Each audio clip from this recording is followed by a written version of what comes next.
welcome back.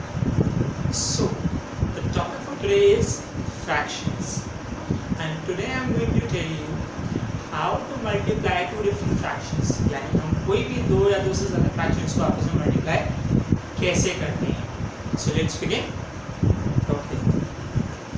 Suppose we have been given a case that we have to multiply 2 by 5 multiplied by 3 by 10. This is the case that is given. So first of all I am going to tell you how we multiply. Okay. So in this case we multiply the parallel numbers. जो आमने सामने होते हैं हम उन्हें multiply करते हैं. So 2 के सामने 3 है, 2 3s will become 6 and 5 into 10 is 50. ऐसे ही हम कोई और नंबर ले लेते हैं. Just in case we take 7 by 3 multiplied by 11 by 15. This I have taken. Now हमें आमने सामने मल्टीप्लाई करना है ना, तो 7 into 11 is 77 and now 3 into 15 is 45. So this is our answer. तो ये तो हमें पता चल गया कि अगर कोई दो फ्रैक्शन हमें दिए हैं मल्टीप्लाई करने के लिए तो हम उन्हें आमने सामने मल्टीप्लाई करेंगे. But now here comes the second step. तो अब मैं पहले क्वेश्चन को आगे कंटिन्यू करूंगा. हमारा आंसर क्या आया था 6 by 15. तो अब हम क्या करेंगे, 6 by 50 को लोएस्ट टर्म्स में कन्वर्ट करेंगे. कैसे, ये समझिए. इसके दो तरीके हैं. पहला, न्यूमरेटर और डिनोमिनेटर दोनों के ही HCF निकाल लीजिए और सॉल्व कर लीजिए. Else what you can do is, हम क्या कर सकते हैं, हम इसको रिड्यूस कर सकते हैं. कैसे, देखो 2 के टेबल में 6 आता है हमें पता है, और 2 के टेबल में 50 भी आता है. So that is common one ना. सो इसको रिड्यूस कर लेते हैं. 2 के टेबल में 6 कितनी बार में आता है, 3, और 50 कितनी बार में आता है वो आप डिवाइड करके चेक कर सकते हो. That is 25. अब देखो 25 और 3 ये दोनों नंबर्स किसी भी एक नंबर के टेबल में नहीं आते. यानी कि हमें क्या था, हमें कोई ऐसा नंबर लेना था जिसके टेबल में न्यूमरेटर और डिनोमिनेटर दोनों आते हैं. लेकिन यहाँ 3 एक प्राइम नंबर है और 3 के टेबल में 25 नहीं आता. So that means this is the lowest term. यानी हमारा आंसर क्या हो जाएगा क्वेश्चन नंबर 1 का 3 by 25. अच्छा, सिमिलरली अगर मैं आपसे कहूँ कि 7 by 45 को हमें चेक करना है कि ये लोएस्ट टर्म्स में है या नहीं है, तो हमें सिंपली हम क्या कर सकते हैं, हम इनका HCF फाइंड कर सकते हैं, जो कि मुझे पता है कि 1 आएगा, तो ये ऑलरेडी लोएस्ट टर्म्स में है. अच्छा, अब मान लीजिए मैंने इसके बाद एक क्वेश्चन और ले लिया, that is 11 by 15 multiplied by 3 by 44. अच्छा, अब ये क्वेश्चन हमें दिया गया 11 by 15 मल्टीप्लाइड बाय 3 by 44. तो अब मुझे क्या पता है कि या तो मैं इसको आमने सामने डिवाइड कर लूँ, उसके बाद इसको लोएस्ट टर्म में कन्वर्ट कर लूँ. लेकिन यहाँ मैं आपको बताने वाला हूँ एक सेकेंड मेथड कि अगर हमको ये मेथड नहीं पसंद है, यानी नहीं करने का मन है, तो हम ये वाला मेथड यूज कर सकते हैं जो मैं अब करने वाला हूँ. सी, पहले तो हम जो हमें क्वेश्चन दिया हुआ है हम उसी को कॉपी कर लेंगे. That is 11 by 15 multiplied by 3 by 44. हमने पूरा question as it is copy कर लिया. अब हम क्रॉस शेप में चलेंगे. कैसे, क्रॉस शेप. क्रॉस शेप का मतलब क्या है, यहाँ पे क्रॉस का मतलब क्या एग्जैक्टली, कि हम 3 और 5 को चेक करेंगे और 11 और 44 को चेक करेंगे. सो 3 के टेबल में 15 आता है कितनी बार में, 3 1 is 3 and 3 5 is 15. अब 11 और 44 को चेक करते हैं. सो 11 1 is 11 and 11 4 is 44. अब जो हमारे पास बचा है उसी को लिख लेते हैं. यहाँ बचा 1 by 5 मल्टीप्लाइड बाय 1 by 4. अब इसे मल्टीप्लाई कर लो. क्योंकि ये इससे ज़्यादा तो रिड्यूस नहीं हो सकता. सो 1 into 1 is 1 and 5 into 4 is 20. So this is our answer. Clear? Now let's take one more example for this.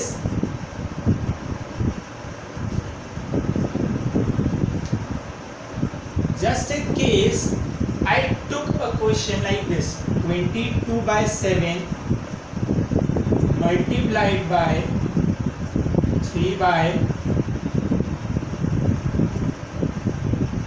2. Okay, मैंने ये क्वेश्चन लिया 22 by 7 multiplied by 3 by 2. अब अगर मैं इस प्रोसेस से इसको सॉल्व करूं तो क्रॉस टर्म में चलना चाहिए था. इसको मैं ब्रैकेट में क्लोज कर देता हूं कि आप कंफ्यूज ना हो.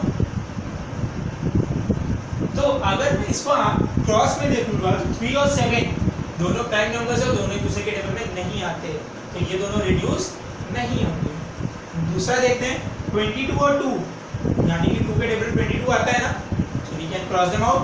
2 1 is 2 and 2 11 is 22. मैंने क्वेश्चन नहीं कॉपी किया है, लेकिन आप कर सकते हो, वो आपके लिए ज़्यादा इजी हो जाएगा जब आप इसको सॉल्व करोगे. Now 11 by 7 multiplied by 3 by 1. अब इसको सॉल्व कर लीजिए. 11 into 3 is 33 and 7 into 1 is 7. So 33 by 7 क्या हो गया हमारा answer. Clear? So multiplication is very much easy. हमें बस या तो आमने सामने मल्टीप्लाई करना है और else we can directly reduce that in the question part only.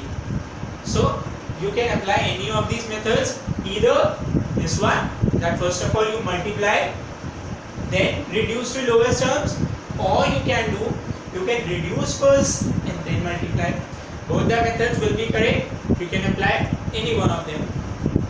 Okay, so now let's move on to another part of this class where we are going to learn how to divide two different fractions. यानी कि कोई भी दो fractions को हम कैसे divide करेंगे.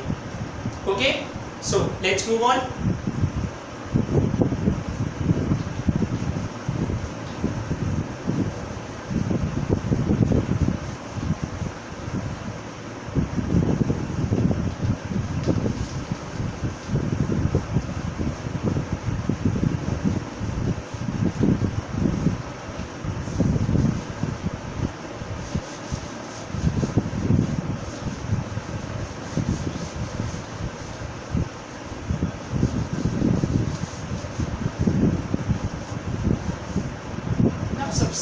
The first thing that we have to learn in today's part is multiplicative inverse, because that's the basic rule for dividing two given fractions. So let's learn some multiplicative rules. That is called multiplicative inverse. Now if I talk about multiplicative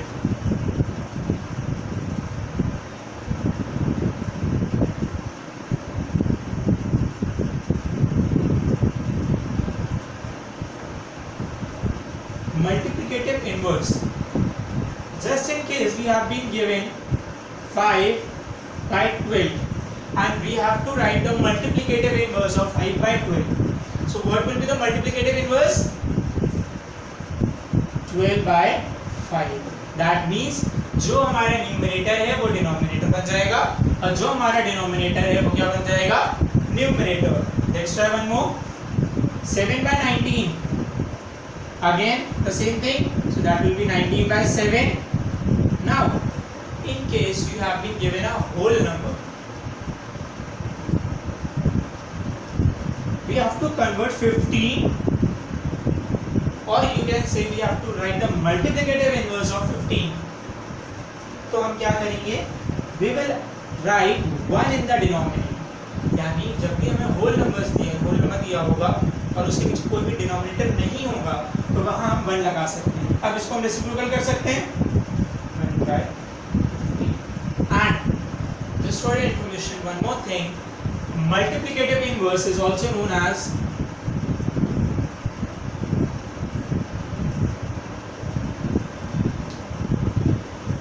reciprocal. Multiplicative inverse is also known as reciprocal. So अगर आपको question आता है write the reciprocal of 7/19, so don't get confused. अगर आपको multiplicative inverse लिखा है तो भी आपको यही करना है, और अगर reciprocal लिखा है तो भी यही करना है. Two names for one process, so don't get confused. Now let's move on to the next part where we have to divide two different fractions. 3/8 divided by 9/2. This has to be solved. So अब हम क्या करेंगे, पहले first step बहुत ध्यान से सुनना. 3/8 हमने ये कॉपी कर लिया. अब डिवाइड की जगह पे साइन लग जाएगा मल्टीप्लिकेशन का. लग गया. अब डिवाइड के बाद वाला जो फ्रैक्शन है इसका हमें मल्टीप्लिकेटिव इनवर्स या रेसिप्रोकल लिखना होता है. तो 9/2 का रेसिप्रोकल क्या हो जाएगा, 2/9. अब देखो ये पूरा मल्टीप्लिकेशन के फॉर्म में आ गया जिससे भी हमने पढ़ा था. तो हम इसको पहले रिड्यूस कर लेते हैं क्रॉस में ही.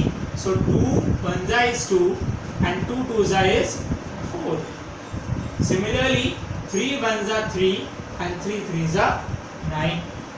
अब हम जो फ्रैक्शंस बचे हैं वो लिख लेंगे. तो 1/4 multiplied by 1/3. So what will be the answer? 1 into 1 is 1 and 4 3s is 12. Clear? So this is the method how we divide into two different fractions. Now let's get to one more example so that you would be much clear with this topic.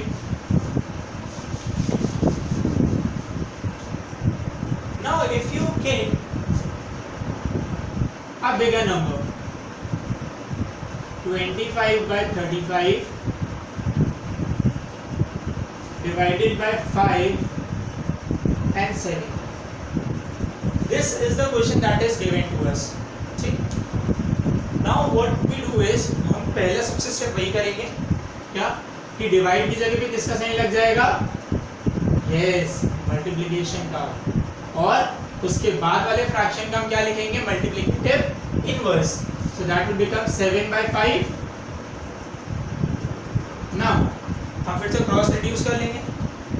5 1 are 5 and 5 5s are 25. 7 1 are 7 and 7 5s are 35. अब हम क्या करेंगे, हम सारे fractions को as it is लिख लेंगे. 5/5 multiplied by 1/1. अब देखो हमें एक चीज का और ध्यान रखना है, अगर हमारा न्यूमरेटर और डिनोमिनेटर सेम है so that will make up 1. So 5 1s are 5 and 5 1s are 5. सो 1 को 1 से मल्टीप्लाई करेंगे तो आंसर क्या आ जाएगा, 1. Clear?